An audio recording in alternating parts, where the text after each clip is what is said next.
Bonsoir mesdemoiselles, bonsoir messieurs.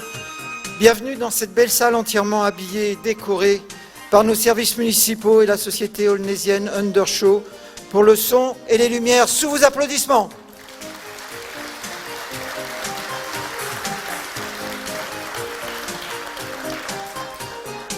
Permettez-moi de vous souhaiter au nom de tous mes collègues employés communaux une très bonne et heureuse année pleine de santé, de bonheur et de paix. Monsieur le maire, je sais que vous aviez un désir, c'était de faire monter tous vos adjoints et adjointes, conseillers, conseillères sur la scène, mais comme vous le voyez, elle est bien pleine. Je suis vraiment désolé, mais je pense que vous ne m'en tiendrez pas grief. Mesdames et messieurs, je vous demande d'accueillir sous vos applaudissements Monsieur Bruno Béchiza, maire d'Aulnay-sous-Bois, conseiller régional d'Île-de-France.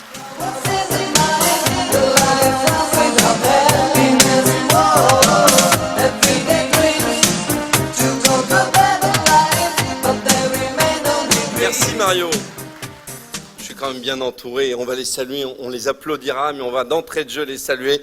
Merci à cette musique de la police nationale, on peut les applaudir eux.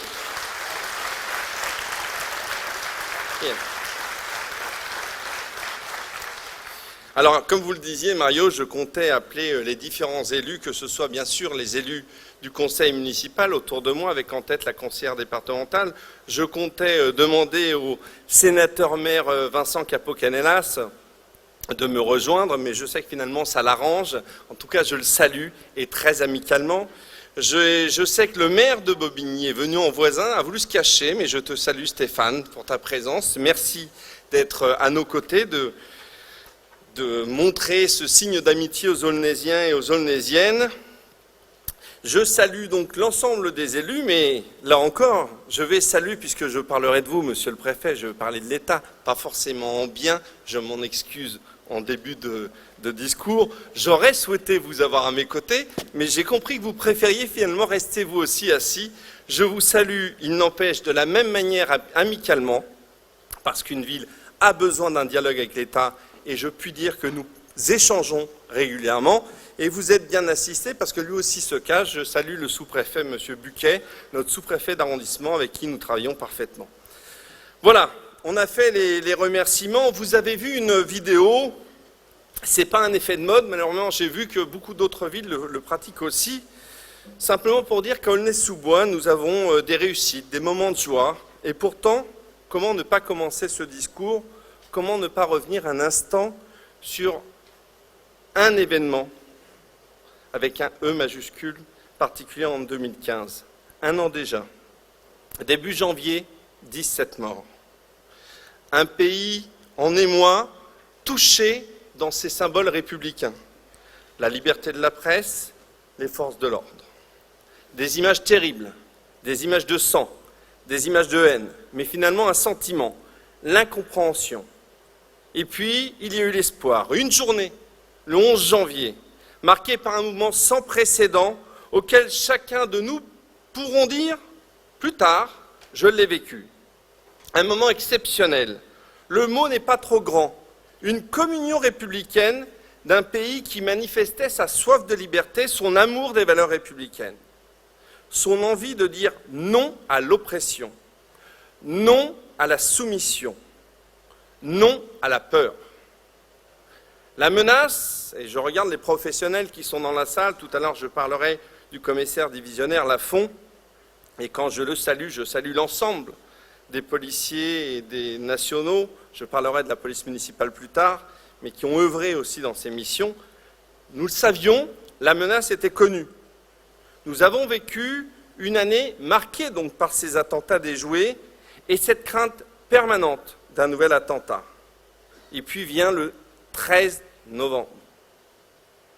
Un attentat en plusieurs points de notre territoire national. L'expression de la pire des barbaries. Une barbarie aveugle, une barbarie sanguinaire.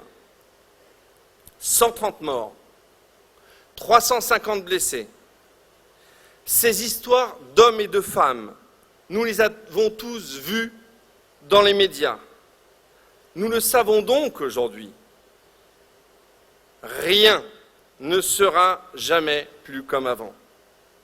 Nous avons compris que chacun d'entre nous pourrait être une cible, sans distinction de couleur de peau, de culture, de religion. Le seul crime de ces victimes innocentes, c'était d'être au mauvais endroit, au mauvais moment, sur le chemin de prédateurs fanatiques. Notre pays, la France, a été attaqué. Notre devoir, c'est le courage de continuer à vivre malgré cette menace, malgré la peur.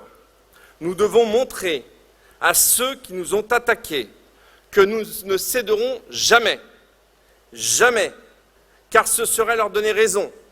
La République ne peut pas reculer. Alors oui, et c'était le sens de ce film, la vie doit continuer. Nous sommes réunis ici, ce jour, pour cette nouvelle année. D'abord, pour nous souhaiter collectivement une bonne année. Mais aussi, c'est pour ça que la présence de l'État est importante, pour formuler des vœux. Il n'y a pas que les politiques qui promettent. Cette année, certes, il y eut donc les drames que j'évoquais plus tôt. Mais il y a eu des doutes, des déceptions, des réussites, des victoires, des satisfactions. La vie, quoi. Une chose n'a pas changé. Ma détermination ainsi que celle de mon équipe pour tenir les engagements pris en 2014, devant vous. Aulnay respectueuse, Aulnay gagnante, pour moi, n'est pas qu'un slogan. Je le dis souvent, Aulnay est une belle et grande ville. Je vais vous faire une confession. J'aime notre ville. J'aime ses habitants. Je veux le meilleur pour cette ville. Désolé Vincent, désolé Stéphane. Je veux pour elle du bien, du beau, du bon.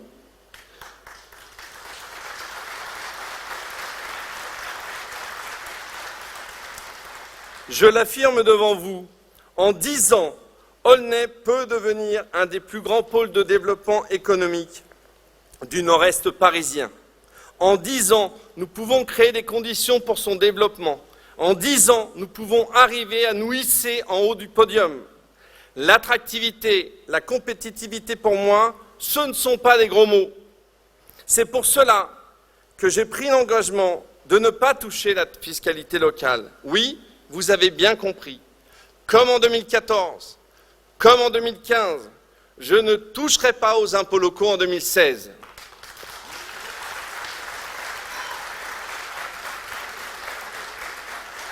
Face au matraquage fiscal de l'État, ne pas augmenter les impôts n'est pas une idéologie, c'est du bon sens. Alors bien sûr, je préférerais dépenser à tout va, dire oui à tout, n'annoncer que des bonnes nouvelles, à tous et toutes, sans contrepartie, sans contrôle. Certains de mes prédécesseurs l'ont fait, mais ça c'était avant. Aujourd'hui, on ne peut plus. On ne peut plus donner ce qu'on n'a pas. L'État a fait le choix de baisser nos dotations. C'est comme ça. En 2014, ce sont 6 millions d'euros en moins. En 2015, en cumulé, ce seront donc 15 millions d'euros en moins pour les Aulnaysiens et pour les Aulnaysiennes. Et parallèlement, l'État, en plus de nous retirer de l'argent, nous demande toujours plus. La réforme des rythmes scolaires, le plan Vigipirate avec tous les moyens que nous devons déployer, la mise en place de la métropole, la montée en charge des fonds de péréquation. Il n'empêche que la question n'est plus de pointer les responsabilités. Je pourrais passer mon temps à critiquer, à dire que c'est que la faute de l'État, à gesticuler. Non, il nous faut agir. Le diagnostic est connu. Nous n'avons plus les moyens de dépenser autant qu'avant, tout simplement. Alors, soit nous réduisons la voilure, soit nous augmentons les impôts. Je vous ai déjà répondu. C'est vrai que, vous le savez, imaginez-vous, pour combler ce qu'on nous enlève, il faudrait augmenter nos impôts de 30% en un an. Imaginez-vous le poids de la parole publique si les élus étaient acculés à prendre ce type de décision. Et c'est insoutenable pour l'économie de notre territoire. Alors oui, nous avons engagé des réformes. Ce n'est pas plaisant, c'est dur, je ne vous le cache pas, et les élus en sont témoins. Mais nous avons été élus pour mettre en place des politiques publiques structurantes, même si à l'instant T, elles ne sont pas forcément populaires. Le rôle d'un élu, c'est de préparer l'avenir. Alors oui, nous faisons des réformes. Oui, cela nécessite des efforts. Avec par exemple la mise en place d'un catalogue de prestations pour nos associations. Avec par exemple la réforme de notre système périscolaire et un nouveau règlement. Avec par exemple la révision des tarifs de cantine. La question n'est pas le service public. Vous le savez, pour moi, dans mon histoire personnelle, le service public est important. Mais le service public n'est pas un bien de consommation. Ça n'est pas un bien de consommation comme un autre. Car le service public, il est financé avec de l'argent public. Et je vais vous faire une confidence. L'argent public, ce n'est pas celui du préfet, c'est le vôtre. L'argent public, ce sont vos impôts, nos impôts. C'est notre bien collectif. Alors ça se respecte. Et cela nécessite de l'exigence. La question donc, c'est l'exigence de l'efficience. L'efficience, c'est faire mieux avec moins. Et nous y arrivons. Alors, tout n'est pas gagné, bien évidemment. Pour l'année qui vient, les efforts que nous avons faits devront être poursuivis. Ce n'est pas un choix, ce n'est pas une option, c'est une nécessité. Mais, devant vous, cet après-midi, je peux vous le dire, j'ai déjà une bonne nouvelle. C'est relativement rare pour un élu en ce moment. Et il faut en profiter. Dans la vie d'une collectivité, on vote un budget, ensuite on le dépense. Et à la fin de l'année, on fait le bilan pour faire le point. Et là, je vais regarder les hommes qui sont les Jurassic Park de cette salle, qui ont fait à l'époque leur service militaire. Vous allez tous en souvenir ces scènes formidables à l'armée, au mois de novembre, au mois de décembre. On faisait tourner les véhicules parce qu'on n'avait pas dépensé toute l'essence de l'année et que si on voulait avoir le même budget, il fallait dépenser l'essence de l'année d'avant. Ben aujourd'hui, ça a changé. Et il faut qu'on change notre mode de fonctionnement. Au début de l'année, nous avions voté un budget de 166 millions d'euros de dépenses hors investissement. Et à la fin de l'année, les économies que nous avons réalisées sont allées au-delà de nos objectifs, puisque nous n'avons dépensé que 162 millions, soit 4 millions d'euros d'économies supplémentaires par rapport à ce que nous avions envisagé. Merci à nos services.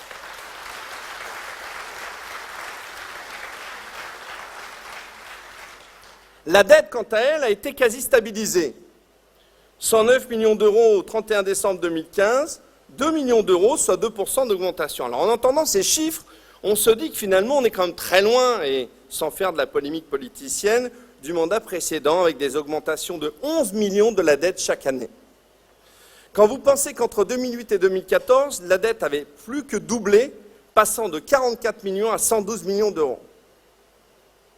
Alors oui, nous avons mis un coup d'arrêt à cette hémorragie. Vous savez, monsieur le préfet, je vais vous taquiner encore, mais c'est tellement plus facile de vivre à crédit avec de l'argent que l'on n'a pas, mais que l'on prend aux autres.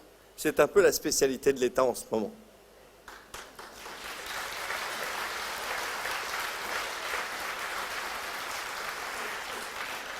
Alors oui, nous agissons. Nous agissons car Aulnay est une ville qui fait la fierté de ses habitants.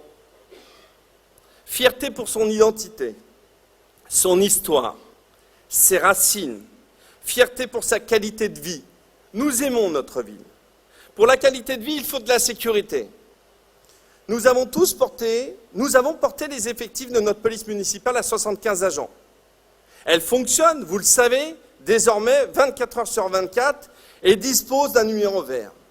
Quelle curieuse idée quand même, à l'époque, d'avoir pris la décision de dire à la police municipale d'arrêter l'heure à laquelle les voyous commencent à travailler. Je n'avais jamais compris cette décision. Donc oui, notre police municipale travaille aujourd'hui 24 sur 24.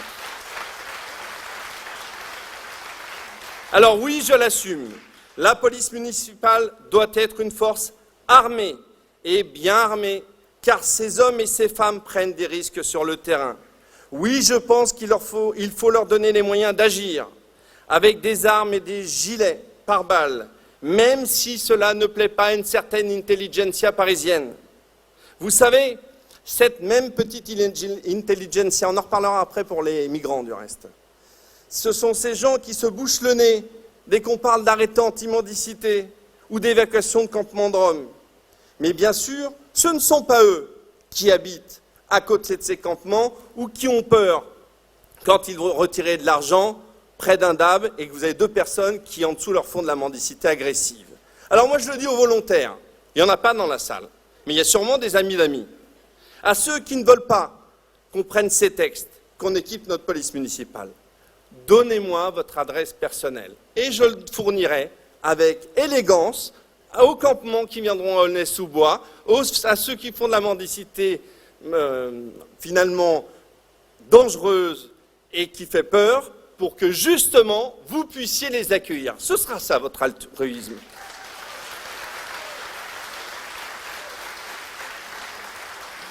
Chaque Aulnaysien, chaque Aulnaysienne a le droit de se sentir en sécurité dans sa ville. Ce n'est pas une option, c'est un droit. Et je reste cependant humble, car je suis conscient du chemin qu'il nous reste encore à parcourir. Alors oui, notre dispositif commence à montrer ses signes d'efficacité. En 2013, petit exemple, 85 individus avaient été remis par la police municipale à la police nationale pour des faits de délinquance. 85. En 2015, 1689. 85, 1689. Concrètement, cela signifie quoi pour les Aulnaysiens? Un exemple concret, vous savez, ces jeunes, mais aussi, malheureusement, ces moins jeunes, qui passent leur temps, désolé mesdames, je vais être incorrect, à picoler sous vos fenêtres, à hurler et à troubler votre tranquillité publique. En 2013, il y a eu seulement 3 verbalisations pour consommation d'alcool sur la voie publique. En 2015, il y en a eu 416. 416 fois, notre police municipale est intervenue pour faire cesser ce trouble, alors qu'elle n'était intervenue parce qu'elle n'en avait pas les consignes seulement 3 fois avant. Cette politique de sécurité, c'est aussi la gestion des grands événements. Elle contribue avec la police nationale et les autres services de l'État. On l'a vu malheureusement aussi le soir du 13 novembre, où la coproduction de sécurité avait du sens.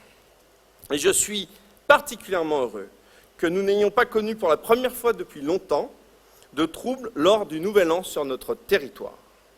La sécurité, c'est aussi de la prévention. Oh, c'est le monopole de personne, ce mot-là. C'est pour cela que nous avons lancé un grand plan de vidéoprotection. Quand je suis arrivé dans cette ville, avec notre équipe, on a découvert qu'il y a 24 caméras sur notre commune, pas toutes en état de marche.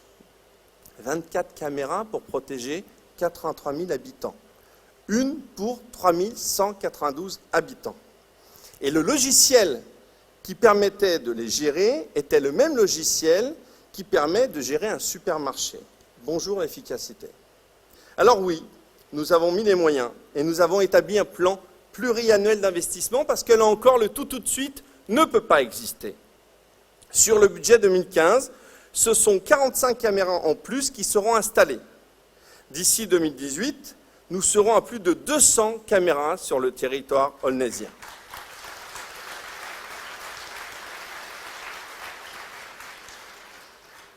Pour accompagner ces changements, les travaux de construction d'un nouveau centre de supervision urbaine démarreront en octobre 2016. Alors bien sûr, il y a cependant un problème, je ne vous le cache pas. Monsieur le préfet, ça retombe sur vous. C'est la justice, indirectement donc sur vous. Et je suis désolé, mais si je veux rester correct, je dirais qu'elle ne fait pas son travail. Je veux déjà publiquement ici rendre hommage au policier municipal qui a subi 75 jours d'arrêt à cause d'un voyou, et j'utilise à dessein ce terme. Et le voyou s'en sort en étant mis hors de cause par un juge parce qu'il y avait une erreur sur l'état civil. C'est dramatique, c'est scandaleux. Là encore, je ne parle pas, on en parlait, du cas qui sort dans la presse, de ce gardien d'école qui habite Villepinte, dont le Parisien a parlé ce matin. Alors bien sûr, il sera licencié, hein. Je suis désolé. Je vais encore apparaître comme un affreux despote. Il sera licencié. Je ne l'ai pas recruté, il est arrivé dans notre ville en 2013. Mais moi, ce qui m'ennuie dans cette affaire, monsieur le préfet, c'est qu'on a retrouvé simplement 21 kilos de cannabis chez lui. 21 kilos de cannabis chez lui. Et vous devinez où il est actuellement? Alors que le Parisien sort l'article aujourd'hui et que la police a fait son travail avant-hier, je vais vous le dire, il est en liberté. Oui, en France, en Seine-Saint-Denis, on peut détenir 21 kilos de cannabis chez soi et être mis en liberté par le procureur de la République de la Seine-Saint-Denis.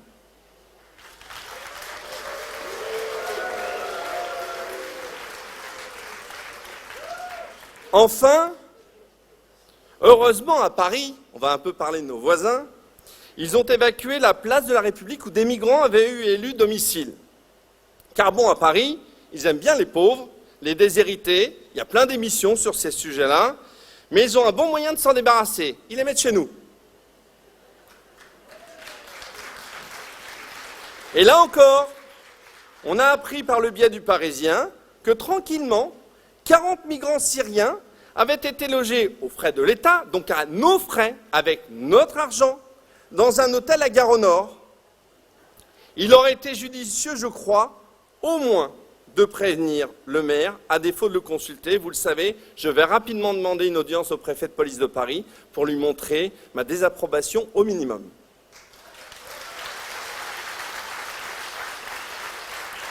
J'arrête, monsieur le préfet, de vous embêter. Vous allez prendre l'excuse que vous devez rejoindre monsieur Tollet à Gagny, je le sais, donc je vais essayer de concentrer. Vous l'avez compris, ce que nous voulons préserver, c'est la qualité de la vie de notre ville. Et la qualité de la vie, ça passe par le cadre de vie. En plus de la sécurité, il y a le commerce. Nous avons décidé de préempter des fonds de commerce pour permettre le développement de commerces de qualité et diversifiés. Fleuristes, bouchers et même poissonniers depuis fin décembre, alors que nous n'en avions pas connu depuis longtemps.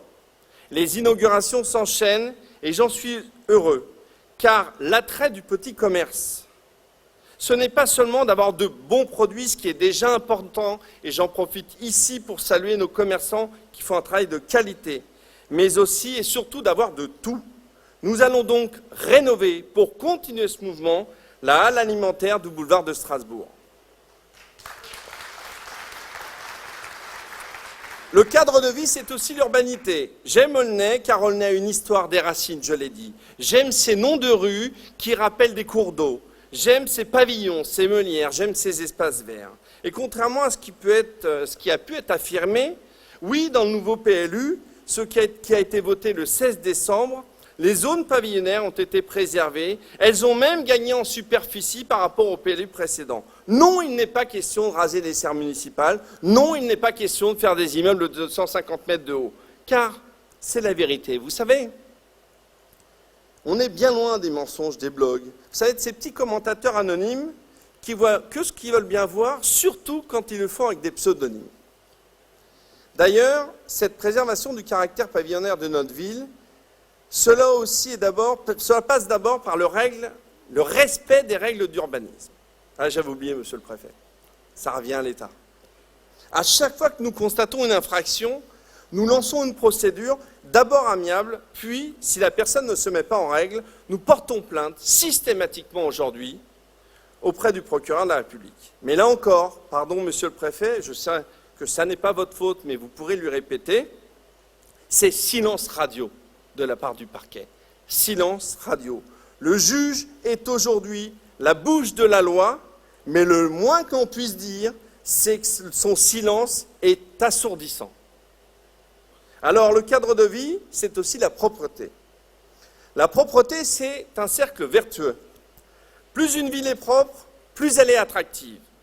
Et j'ai vu plusieurs chefs d'entreprise qui sont ici ce soir autour de nous, et quand je discute avec certains groupes ou entreprises pour qu'elles reviennent sur Aulnay-sous-Bois, cela fait partie des paramètres. Quand on arrive à Aulnay-sous-Bois, si on est sûr de ne pas avoir son véhicule torpillé par de la mendicité agressive ou un vol à l'arraché, et si ensuite on circule dans une ville propre, cela donne quand même un peu plus envie d'investir que si on vit le contraire. Plus elle est propre, plus vous donnez aussi envie aux gens de la garder propre. Alors, c'est vrai que nous avons mis, là aussi, une priorité sur la propreté, l'élagage des arbres, le ramassage des ordures, le nettoyage des rues. À titre d'exemple, en 2013, seulement 5571 km de rues avaient été balayés.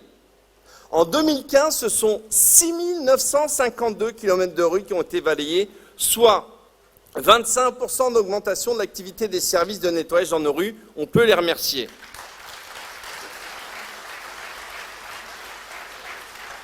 Mais malgré cet effort, j'ai bien conscience, et on le vit tous les samedis, tous les dimanches, quand on est sur les marchés, au contact des Aulnaysiens, j'ai bien conscience que le résultat n'est pas forcément toujours à la hauteur de vos attentes.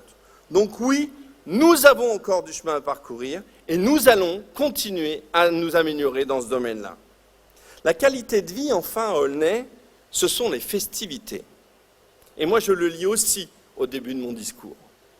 Nos anciens nous ont montré qu'aux heures les plus noires de notre pays, les gens continuaient à danser, à se rencontrer, à partager un repas. Pour l'été, avant, tout était concentré sur le parc Ballanger. Eh bien, nous avons mis en place des activités aussi, en plus, sur le canal de l'Ourcq et à la ferme du Vieux-Pays. Nous avons aussi fait pour nos enfants et leurs familles le marché de Noël. Ça, vous pouvez l'applaudir. Marché de Noël qui en est à sa 2e édition et qui devient incontournable à Aulnay-sous-Bois, malgré tous les avis négatifs de mon administration quand nous avions émis l'idée de mettre ça en place. La patinoire, elle, a été un véritable succès. Oh, là encore, je me souviens de toutes les déclarations des déclinologues avant, même dans le Parisien, qui disaient « Oh là là, tout ce qui va être mauvais ». Bon, on fait un bilan après. Il y a ceux qui disent et ceux qui font. Je crois que c'est le ministre de l'Intérieur. Vous voyez, je vais prendre vous le direz, monsieur le préfet, je prends en référence un membre du gouvernement. Il y a les diseux et les faiseux, aime à dire le ministre de l'Intérieur. Ben, on est aussi, on a beaucoup de diseux, et puis on a quelques faiseux.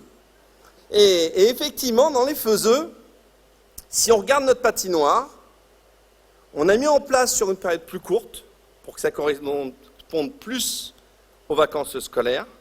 Nous avons modulé, séparé les pistes, et nous avons donc enregistré simplement 11 374 entrées payantes cette année, contre 10 359 l'année dernière, soit 10% d'augmentation des rentrées payantes. Eh oui, diseux, faiseux. Ou alors afficheux, vous avez vu à Aulnay, on fait des petites affiches qu'on met devant. Et cette année, je vous l'annonce, ça vous pouvez l'applaudir avant, et c'est mon côté un peu gourmand, nous aurons aussi un salon du chocolat. Parce qu'il n'y a pas qu'à Paris qu'on a le droit d'avoir des bonnes choses.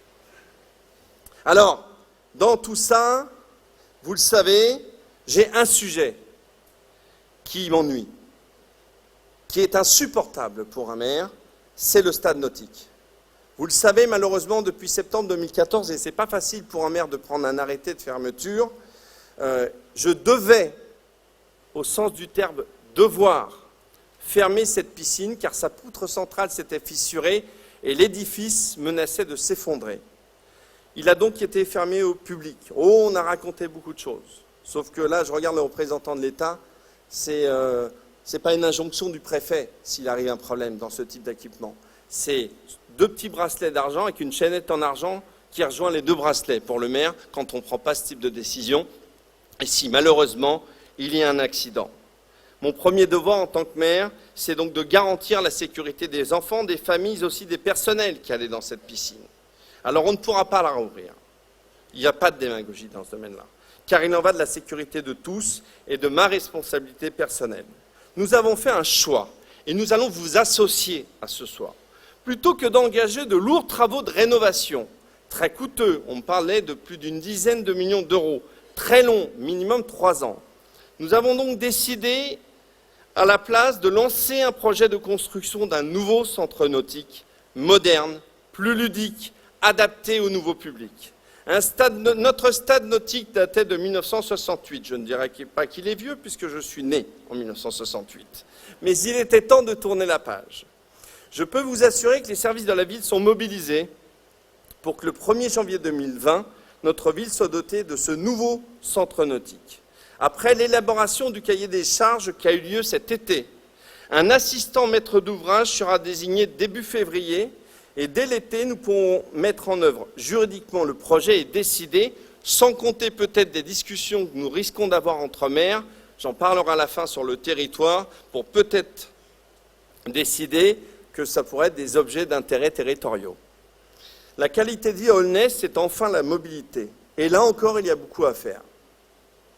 Mais nous commençons là encore à voir les effets. Nous avons mis en place le service Autolib, 41 places, 7 stations. Ce nouveau service à destination des Aulnaysiens est une réussite.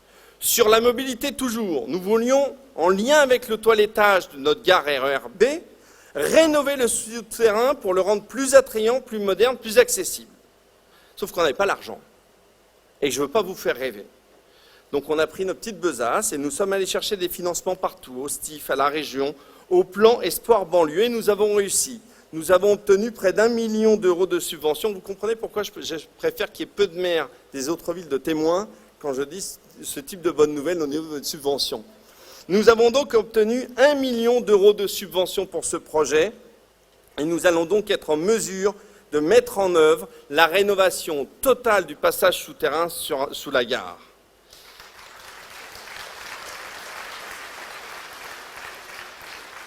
Et puis, bien sûr, il y a l'arrivée prochaine, en 2023, d'une gare du Grand Paris. Cette nouvelle gare de la ligne 16, située au nord de notre commune, sur le terre-plein de l'ex-RN2, desservira les quartiers d'habitat et des zones artisanales industrielles. On attend 18 000 voyageurs, 33 000 habitants seront finalement autour de ce nouveau centre de vie. Cette nouvelle gare s'insérera dans le projet de rénovation urbaine que nous voulons et pour lequel nous avons obtenu, là encore, et je remercie le sous-préfet Buquet qui m'accompagnait ce jour-là, 14 millions de subventions auprès de l'Agence nationale de rénovation urbaine pour faire tomber la barre du Galion et les 2 immeubles qui sont derrière.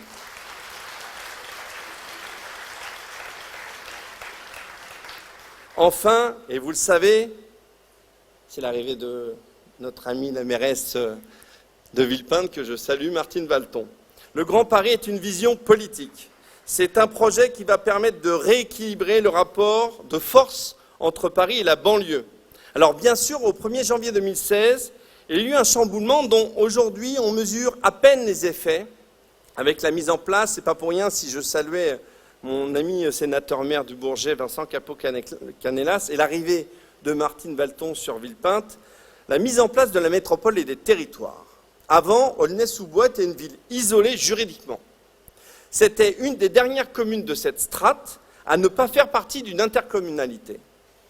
Je suis fier de pouvoir vous annoncer ce soir qu'enfin, notre ville pourra travailler de concert avec d'autres communes grâce au nouveau territoire, alors aujourd'hui nommé par l'État le T7, dont le nom devrait être, si tout va bien, lundi soir, Paris, terre d'envol. 350 000 habitants. On relie les 2 aéroports. Et c'est là encore on retrouve un formidable pôle de développement économique. Vous avez donc compris, nous agissons. Il y a 2 sujets qui me restent à aborder pour terminer ce discours trop long. Mais parfois c'est bien de prendre un peu le temps pour expliquer les choses, tout comme c'est bien de prendre le temps pour remercier les uns et les autres. La communication et nos permanences délocalisées. Alors oui, la communication d'une ville, surtout une ville comme Aulnay-sous-Bois, c'est toujours quelque chose à appréhender. Rien n'est jamais parfait. Et s'il y a bien un domaine dans lequel il faut être humble, c'est la communication. On a tous en tête le souvenir d'anciens numéros d'Oxygène qui parfois ramenaient plus à des numéros de la Pravda qu'à des numéros de journaux municipaux. Alors oui, nous avons tout changé. Nous avons aujourd'hui une nouvelle équipe avec à sa tête une directrice que certains d'entre vous connaissent. Avec cette équipe, nous avons essayé de faire un magazine qui parle non pas aux élus, non pas à l'intelligentsia aulnésien, mais à la ville, à tous les Aulnésiens et à toutes les Aulnésiennes. Nous essayons aussi de mettre en place de nouveaux outils pour communiquer plus efficacement. Twitter, Facebook bien sûr, mais aussi, et vous l'avez peut-être lu dans le Parisien, qui décidément parle beaucoup d'Aulnay, des informations par email et SMS. L'objet n'est pas de remplacer, mais de faire un complément. Je pense réellement qu'il y a là un moyen d'arriver non seulement de communiquer de manière unilatérale avec la mairie, vers l'habitant, mais aussi de l'habitant vers la mairie, et pas que vers le maire. Il faudra cependant du temps, et je vous invite chacune et chacun à vous inscrire sur le site internet de notre ville pour construire ensemble ce nouvel outil. Enfin, sur la communication, vous le savez, les élus que vous avez autour de moi, mais qui ne sont pas là, qui sont là, ont fait ce choix depuis leur élection d'être systématiquement sur les marchés les week-ends, qui est un moyen effectivement d'avoir un contre-pouvoir par rapport à une vérité révélée que nous dirait l'administration, qui n'est jamais vraie, parce qu'il y a des failles. Mais là aussi, pas faute aux agents. C'est le système administratif français qui est ainsi. Pour renforcer cette proximité, nous avons décidé que nous allons mettre en place des audiences délocalisées. C'est-à-dire que ce n'est pas les personnes qui viendront à la mairie, c'est le maire et son équipe qui, chaque semaine, à un jour fixe, fera une audience délocalisée dans un quartier pour encore augmenter la proximité avec les Aulnésiens et les Aulnésiennes. On peut applaudir ça aussi.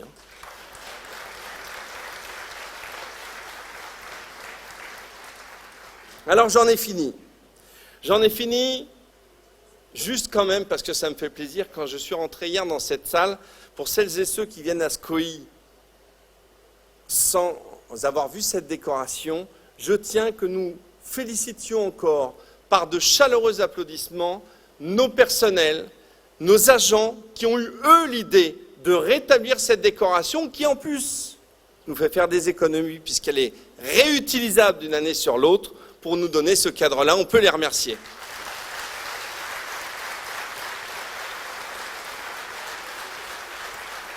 Et puisque j'en suis aux hommages, pour cette cérémonie des vœux, et la boucle est bouclée, j'ai voulu que nous ayons un moment de partage, mais aussi d'hommage avec nos forces de sécurité.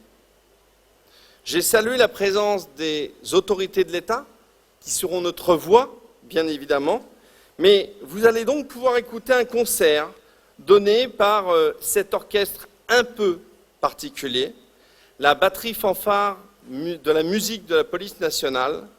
Comme un hommage aux forces de l'ordre, nous allons pouvoir passer un beau moment avec eux.